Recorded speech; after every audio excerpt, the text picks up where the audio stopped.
So to everyone who was clutching their pearls and trying to tone police Alexandria Ocasio-Cortez because she dared to describe these migrant detention facilities as concentration camps, I've got a story for you that you should definitely be more outraged at. Because the language that I'm going to discuss that is being used should absolutely shake you to your core, because there was recently an expose of a Facebook group that has more than 9,000 members, all of which from Customs and Border Protection, who are saying very horrible things about lawmakers and the migrants at these facilities. As A.C. Thompson of ProPublica reports, members of a secret Facebook group for current and former Border Patrol agents joked about the deaths of migrants, discussed throwing burritos at Latino members of Congress visiting a detention facility in Texas on Monday, and posted a vulgar illustration depicting Representative Alexandria Ocasio-Cortez engaged in oral sex with a detained migrant, according to screenshots of their postings. In one exchange, group members responded with indifference and wisecracks to the post of a news story about a 16-year-old Guatemalan migrant who died in May while in custody at a Border Patrol station in Weslaco, Texas. One member posted a GIF of Elmo with the quote, "Oh well."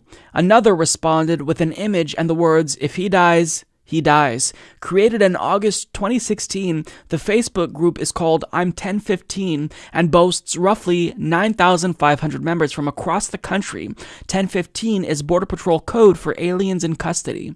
The group described itself in an online introduction as a forum for funny and serious discussion about work with the patrol. "Remember, you are never alone in this family," the introduction said. Now again, 9,500 CPB agents here. Now let's go over some of these posts because we have a couple of screenshots. I can't show you all of them because they are incredibly not safe for work, and it's going to get this video not just demonetized but deleted if I show you them. But let's go over a couple here. You see this post here and comments advocating for someone to throw a burrito at Latina lawmakers, which obviously is racist. Now, I'm sure that the same people who are advocating that we throw burritos at Alexandria Ocasio-Cortez scream at the top of their lungs whenever a fascist is milkshaked. But, if we are assaulting someone who we don't like, that's perfectly acceptable.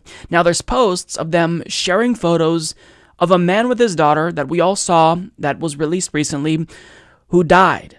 Now, we were all horrified and appalled by this photo, but the poster here was joking about how these were floaters. In other words, these were pieces of shit. That's the way that he reacted to the photo that made us all appalled. He called them pieces of shit, essentially. What a disgusting group of morally reprehensible human beings.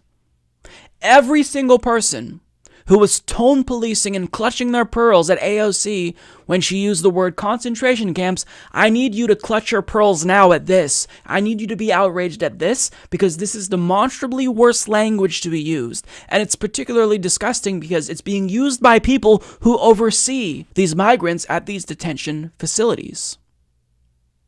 They're joking and laughing about migrants dying when these same people oversee these facilities. Where's the outrage? Where's the outrage? Are we going to get, an entire week worth of news off of the language used here? I don't know. So it's clear that they didn't like the idea that AOC was going to go to these migrant detention centers because obviously she has a very large platform. She could draw attention to these human rights abuses here. And she went anyway, even if they clearly didn't want her to go. If they were joking about throwing burritos at her, she still went. So I'm going to talk about what she found here, but she did respond to this Facebook group, and what she said was absolutely poignant. She tweeted out, "This isn't about a few bad eggs. This is a violent culture."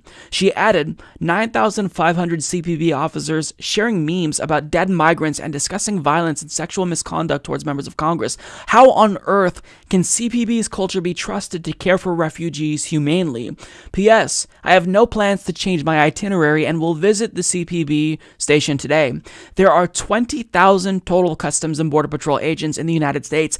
9,500, almost half that number, are in a racist and sexually violent violent secret CPB Facebook group. They're threatening violence on members of Congress. How do you think they're treating caged children plus families? Exactly it. So every single person who tone policed AOC, who denounced milkshaking fascists, we have an instance where this group is threatening to burrito members of Congress. Are you going to call this out, or are you just going to be quiet here?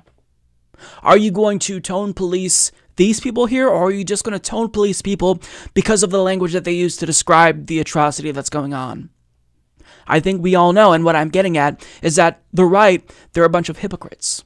So I'm going to read you a series of tweets from AOC of her describing the situation and how bad it is in these detention centers. Just left the first CPB facility. I see why CPB officers were being so physically and sexually threatening towards me. Officers were keeping women in cells with no water and had told them to drink out of the toilets. This was them on their good behavior in front of members of Congress. Now, I've seen the inside of these facilities. It's not just the kids, it's everyone. People drinking out of toilets, officers laughing in front of members of Congress. I brought it up to their superiors. They said officers are under stress and act out sometimes. No accountability. After I forced myself into a cell with women and began speaking to them, one of them described their treatment at the hands of officers as psychological warfare, waking them at odd hours for no reason, calling them whores, etc. Tell me what about this is due to a lack of funding. Now, I'm on my way to Clint, where the Trump administration was denying children toothpaste and soap. This has been horrifying so far. It is hard to understate the enormity of the problem. We're talking systemic cruelty with a dehumanizing culture that treats them like animals. What's haunting is that the women I met today told me in no uncertain terms that they would experience retribution for telling us what they shared. They all began sobbing out of fear of being punished, out of sickness, out of desperation, lack of sleep, trauma, despair. CPB made us check our phones, but one woman slipped me this packet to take with me. It says shampoo, but she told me that this is all they give women to wash their entire body, nothing else. Some women's hair was falling out. Others had gone 15 days without taking a shower. So you know what's happening here. We've had numerous people go to these migrant detention facilities and explain how bad the situation is.